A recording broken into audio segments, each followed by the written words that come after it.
आज का जो कंटेंट रहेगा वो रहेगा संस्कृत नाटक शिक्षण विधियाँ। नाटक गद्य साहित्य का एक महत्वपूर्ण अंग है। इसे संस्कृत आचार्य काव्य ही मानते हैं। उनके अनुसार काव्य के मुख्य दो भेद हैं, श्रव्य काव्य और दृश्य काव्य। श्रव्य काव्य श्रवण के माध्यम से व्यक्ति के हृदय को आकृष्ट करता है, जबकि दृश्य काव्य नेत्र के माध्यम से दर्शक के हृदय को आकृष्ट करता है। इस प्रकार नाटक संस्कृत साहित्य की एक ऐसी विधा है जिसमें दर्शक नाटक को देखने के साथ साथ पात्रों के संवादों को भी सुनता है। अतः अन्य विधाओं की तुलना में इसका विशेष स्थान है। नाटक शिक्षण नाटक काव्य और गद्य के बीच की विधा है। संस्कृत के नाटकों में उतना ही आनंद आता है जितना काव्य में। कहा भी गया है कि काव्येषु नाटकम रम्यम, यानी काव्य में नाटक रम्य होता है। अवस्था विशेष का अनुकरण करके आनंद लेना और दर्शकों को आनंद प्रदान करना ही नाटक कहा जाता है। नाटक शब्द संस्कृत की नट धातु से व्युत्पन्न है, जिसका अर्थ होता है नाचना, अभिनय करना या अनुकरण करना।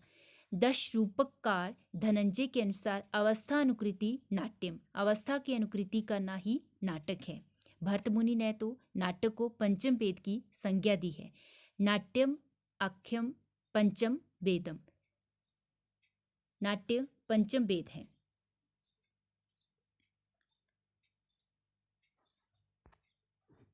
नाटक शिक्षण की विधियां, लेकिन विधियों को पढ़ने से पहले हम नाटक शिक्षण के उद्देश्य क्या हैं इसके बारे में थोड़ा सा जान लेते हैं। नाटक शिक्षण विद्यार्थियों को अभिनय कला से अवगत करवाता है। नाटक शिक्षण मानव स्वभाव एवं मानव चरित्र से परिचित करवाता है। नाटक शिक्षण के माध्यम से उचित हाव भाव के साथ नाटक का अभिनय करने की योग्यता का विद्यार्थियों में विकास किया जा सकता है। विद्यार्थियों में अवसरानुकूल आचरण करना एवं वार्तालाप करना सिखाना भी नाटक शिक्षण का उद्देश्य है।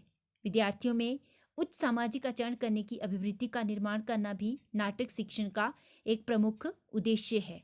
विद्यार्थियों को अपने देश अथवा समाज की आर्थिक, सामाजिक और राजनीतिक मान्यताओं एवं परिस्थितियों से अवगत करवाना, विद्यार्थियों में आत्म प्रकाशन एवं आत्मा अभिव्यक्ति के अवसर प्रदान करना और विद्यार्थियों को मनोरंजन प्रदान करना, ये कुछ नाटक शिक्षण के उद्देश्य हैं। नाटक शिक्षण की विधियां नाटक शिक्षण की विधियों में सबसे पहली विधि जो आती है वो है आदर्श नाट्य विधि। इस विधि में नाटक में आए सारे पात्रों का अभिनय स्वयं शिक्षक ही करता है। पात्रों के अनुकूल भावानुसार आरोह अवरोह के साथ संवाद बोलकर अभिनय करता है तथा चरित्र की पूर्ण अभिव्यक्ति करता है। लेकिन इस विधि में छात्र मुक्त दृष्टा की तरह रहता है, इसलिए यह विधि अवैज्ञानिक है। छात्र नाटकगत भावों एवं चरित्रों को तो समझ जाते हैं, किंतु नाटक की शिक्षा के उद्देश्यपूर्ण नहीं हो पाते। व्याकरणात्मक तत्वों का ज्ञान भी नहीं हो पाता। सेकंड, व्याख्या विधि। नाटक शिक्षण की जो दूसरी विधि है वो है व्याख्या विधि। व्याख्या विधि में प्रयुक्त प्रश्नों द्वारा अध्यापक छात्रों के चरित्र तथा पाठगत भावों का विश्लेषण करता है, काठिन्य को स्पष्ट कर देता है। इस विधि में अध्यापक नाटक के कथा वस्तु, चरित्र, कथोपकथन, व्याकरण आदि भाषाई तत्वों तथा रीति, कुल, शैली आदि की व्याख्या करता है। लेकिन इस विधि में व्याख्या पर जोर दिए जाने के कारण नाटक के प्रवाह में कमी आती है, छात्र निष्क्रिय रहता है। रंगमंच अभिनय विधि। रंगमंच अभिनय विधि, इस विधि में छात्रों के द्वारा पूरे नाटक का अभिनय रंगमंच पर प्रस्तुत किया जाता है। रंगमंच का अर्थ है यहाँ पे स्टेज पर प्रस्तुत किया जाता है। यह वास्तविक अभिनय होता है। इससे छात्रों में संस्कार शिक्षण होता है, जो कि नाटक का मुख्य उद्देश्य है। छात्र नाटक के पात्रों एवं दृश्य से पूर्ण परिचित होकर ही नाटक को विधि पूर्वक अभिनीत करने पर यह विधि सफल हो जाती है। लेकिन यह विधि बहुत व्ययकारी है। व्ययकारी इसलिए कहा जाता है क्योंकि इसमें विद्यार्थियों को रंगमंच पर अभिनय करने के लिए वस्त्रों की और अन्य वस्तुओं की आवश्यकता पड़ती है, जिस पर उन्हें अधिक व्यय खर्च करना पड़ सकता है। हर नाटक को रंगमंच पर प्रस्तुत करने के साधनों का अभाव विद्यालय में होता है। कक्षा अभिनय विधि। इस विधि में कक्षा में ही छात्रों द्वारा पाठ को अभिनीत किया जाता है। इस विधि में अध्यापक सभी छात्रों को एक एक पात्र की भूमिका देता है।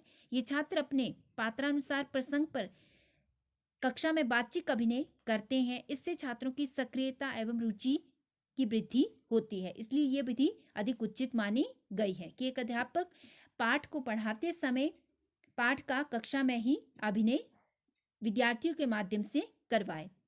समवाय विधि। उक्त सभी विधियों जैसे कि व्याख्या विधि, अभिनय विधि, रंगमंच विधि का प्रयोग कर इस विधि के माध्यम से एक अध्यापक शिक्षण करवाता है। सभी विधियों का समीक्षण करके अध्यापक द्वारा नाटक शिक्षण करवाना समवाय विधि कहलाता है।